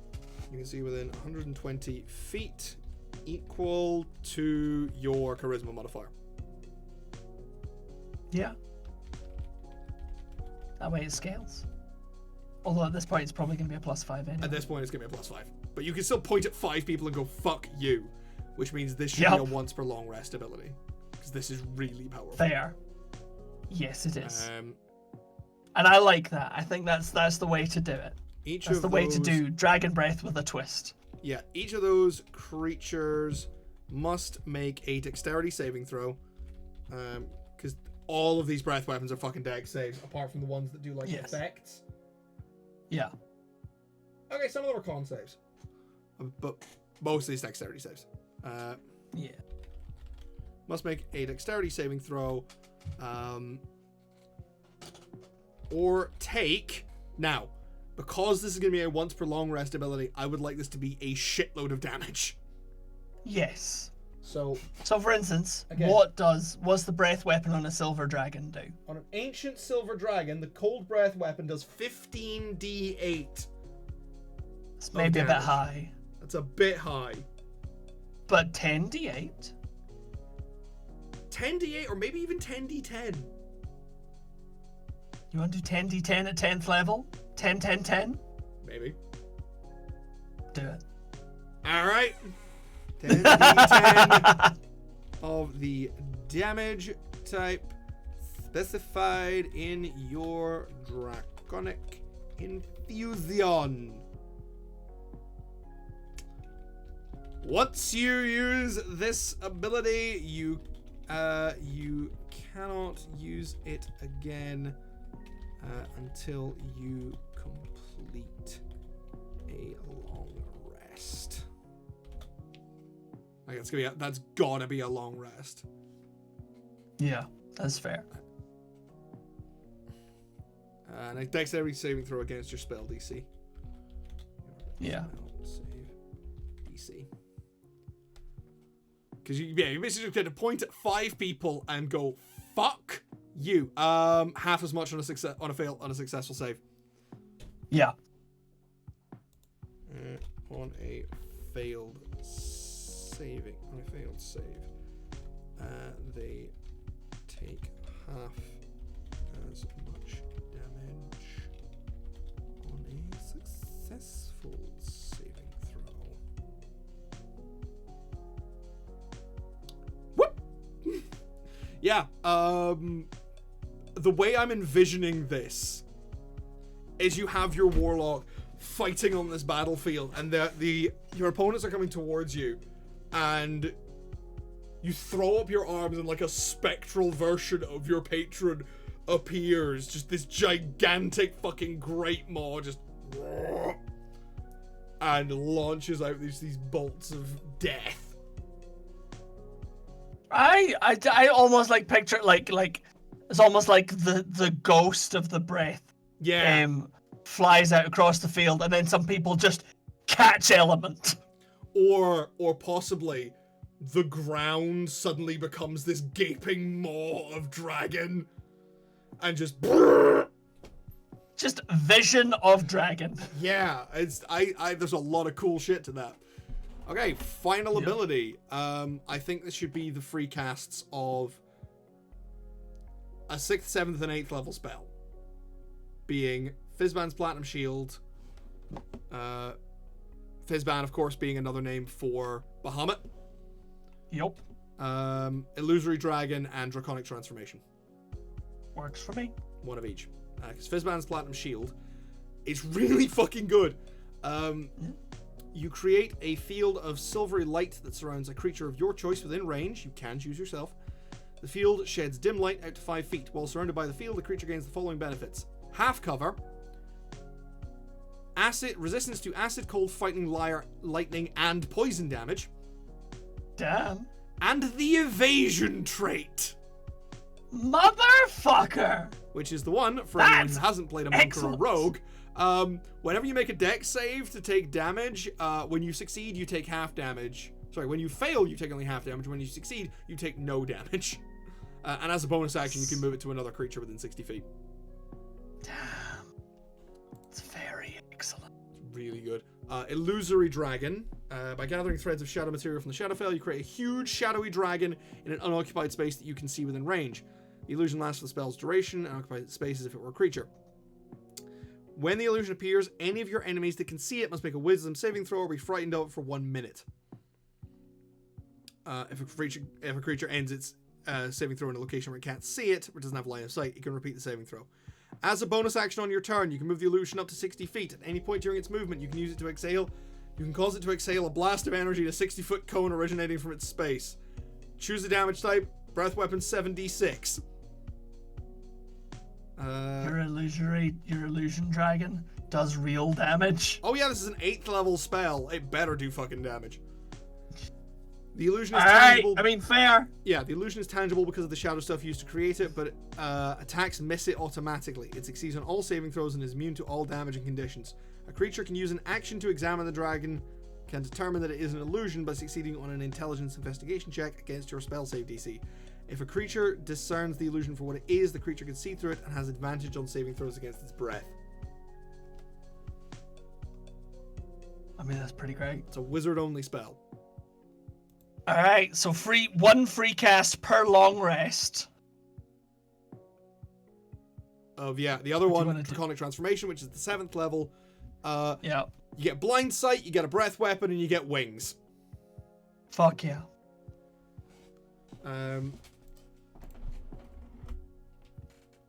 All of this seems very, very excellent. Yeah. Yeah. Now, here's the thing. This is 14th level. Yes. Most casters at 14th level... Actually, no, you're only one level... You're actually only getting the 8th level spell at 1 level early. Never mind. Yeah, exactly. Never fucking mind. I was going to say, it's like, Pretty that much. seems a little early for an 8th level spell. But nah, you're getting it 1 level early. Fuck them. Yeah. Fuck them kids. Plus, you're not getting anything else. So, those one free cast of each of those at fucking 14th level is hench as fuck. Yep. Yep. You being imbued with... Because that's the thing is, you get something for yourself, you get something for your party, and you get something as a summon, basically. Like, the Illusory Dragon is basically a summon. Fizzban's Platinum Shield is a phenomenal support spell. And Draconic Transformation is, I'm gonna get in there.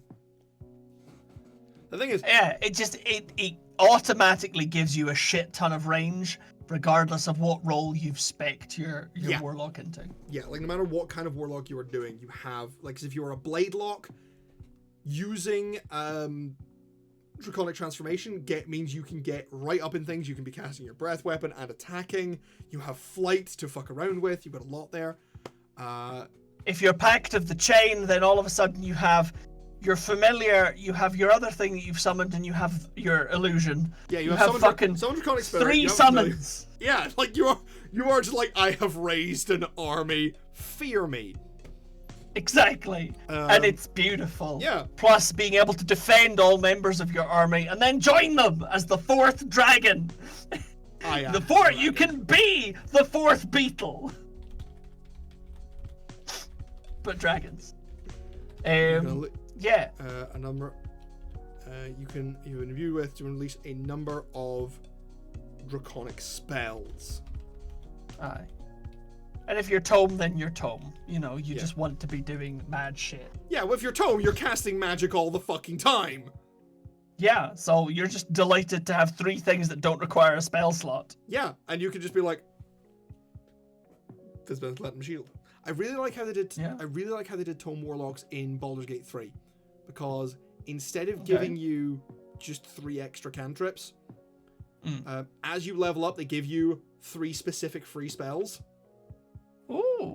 Some of which are really insane. Like, you get haste as a free spell. Damn. Yeah. And you also get that's hardcore. You also get Call Lightning.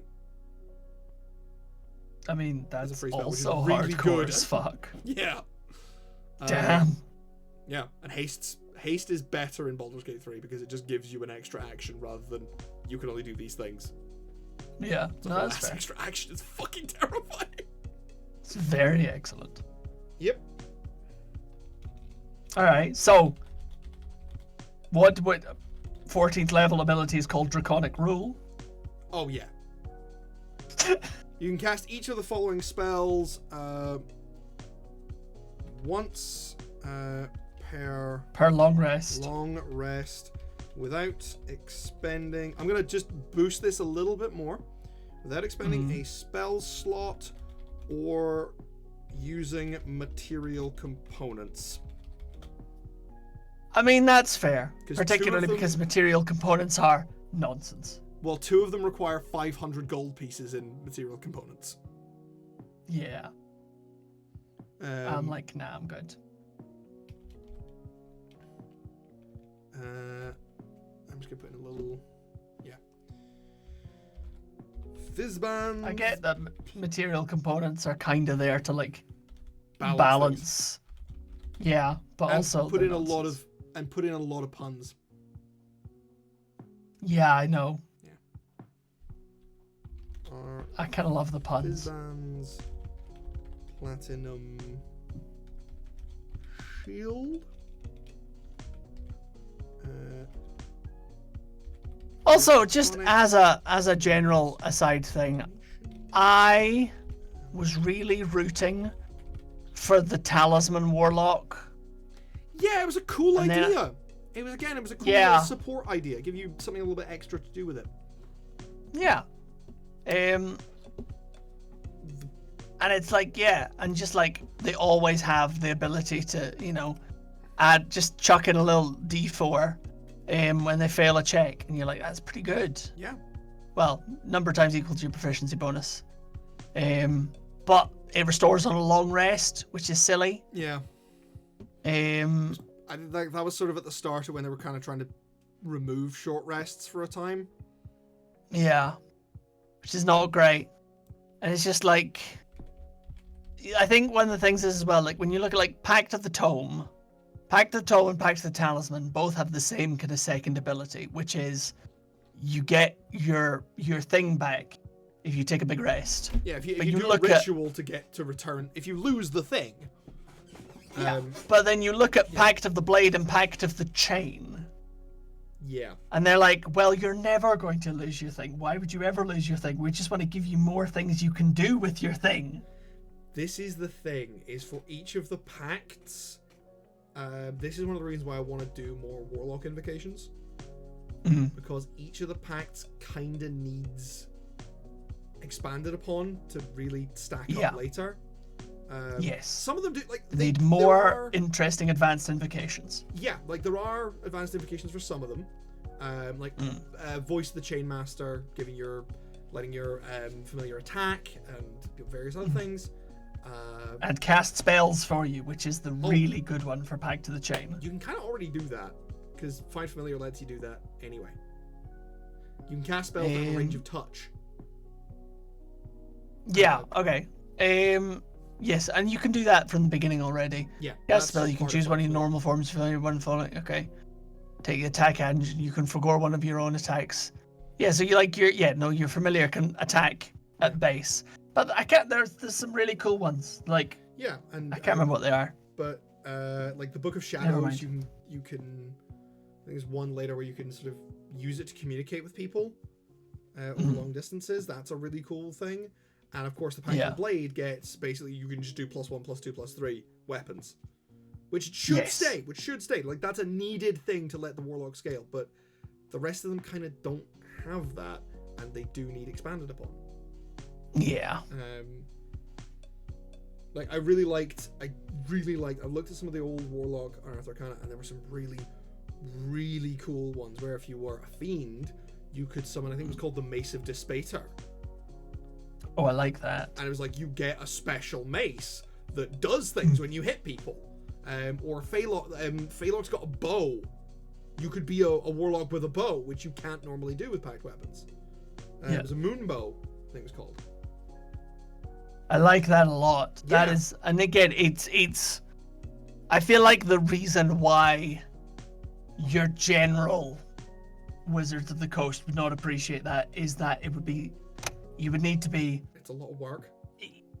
It's a lot of work. It's like you've got to be Pact to the Blade and Fiend, Pact to the Blade and whatever. No, I mean, and you need to do that for everybody else as well. It's a lot of work. Yeah, because it's a lot of work to build that. Yeah. Which is like, I totally understand why it hasn't been done, but I think it would be awesome. It'd be so good. Like, for example, because here's the thing, is there's a lot of the invocations are level locked as well. Yeah. And I think that having, like, with your Pact of the Chain, being able to turn into bigger and better and scarier things. That would be very cool. Would be amazing, especially if you could add them to subclasses. Like, you could summon a fucking Hellhound. Yeah. Yeah, or a Nightmare. So yeah, that's more fine, Steve, but...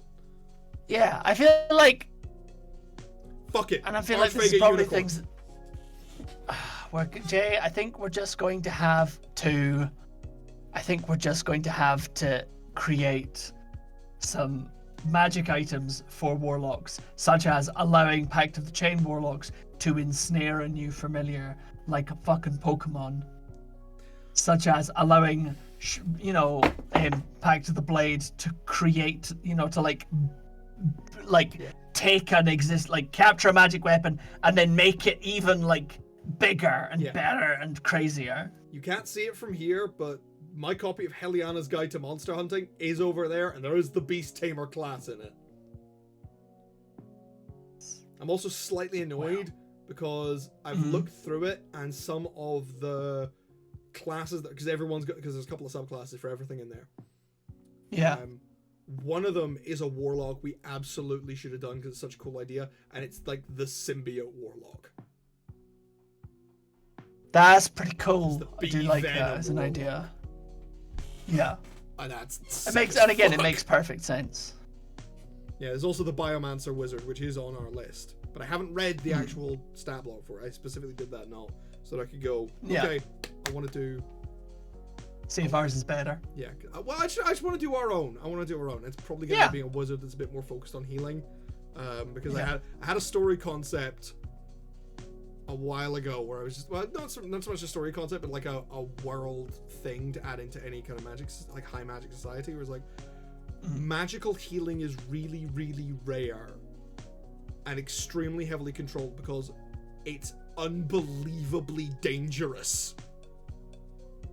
It's like, look, I was this spell, and it'll either, if I do it right, it'll regrow his finger. If I do it wrong, it will give him cancer. Like the magical ability to manipulate biology. Yeah, because the rest of the time, healing is done by the divine. who kind of know what they're doing. Yeah. I think the concept in my head was like, no. Biomancers are strictly controlled and kept. Alright, and are basically kept by the state and only really wheeled out in hospitals for extremely serious wounds. The rest of the time, it's just doctors. Because, like, having anyone who has learned the power to manipulate cells is unfathomably fucking dangerous. That's fair. It's like this is someone who can literally turn you inside out by looking at you.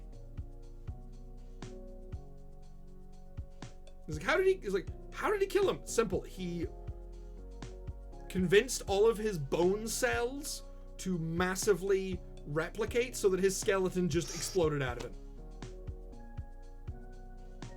His bones got so heavy he couldn't breathe. Yeah, like he just...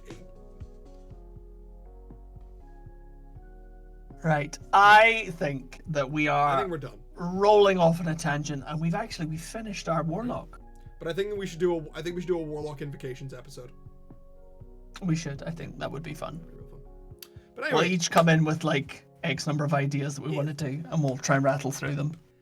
But yes, hello, welcome. It was lovely. This has been us. We exist. You can find us in other places.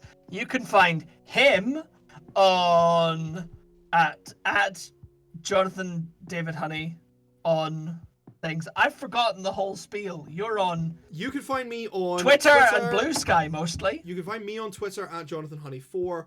You can find my company, Old Alliance Games, at old_games on Twitter, Facebook, Instagram, LinkedIn, and Blue Sky. You can also wishlist and download our first project. Our first game. Yeah, you can. I Thought There'd Be Stars on Steam. You can find links to the website on all of our socials.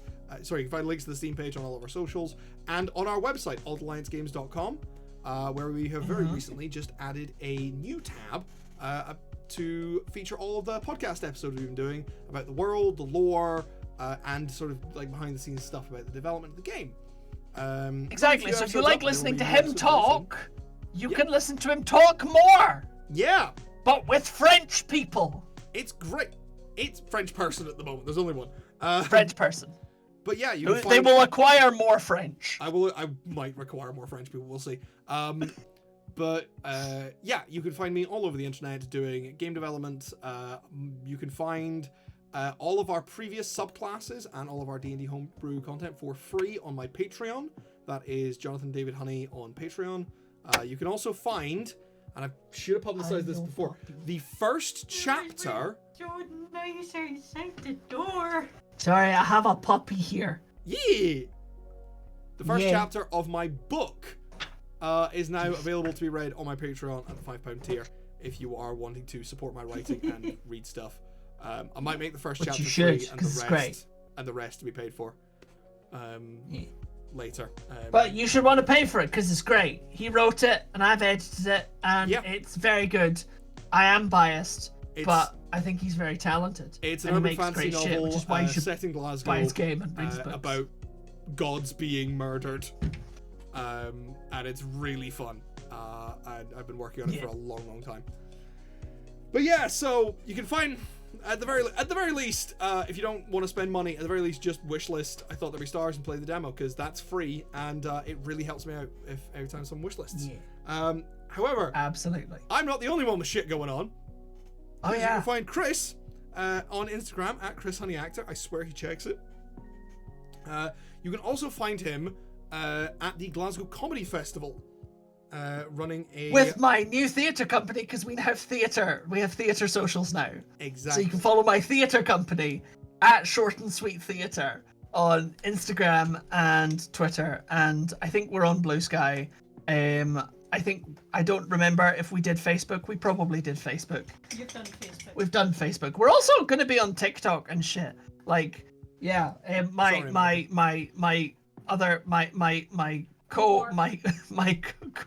co-nightmare, Claire, who is our playwright, is very, very on it with the things. But yes, we are going to be at the Glasgow Comedy Festival. We are going to be at the Edinburgh Fringe Festival. We might be somewhere else. We haven't decided yet. And we are all over social media. Come find us at Short and Sweet Theatre. Fuck yeah. And you can always find us here every Monday night, most Monday nights, doing bullshit like this. We're planning on doing streams again on Friday nights. I will hopefully do that, the first one of those, this Friday. Okay. Because I'm gonna be getting back into sort of doing game development on stream. We might start playing video games there once Baldur's Gate 3 has started doing proper crossplay and that patch is stable.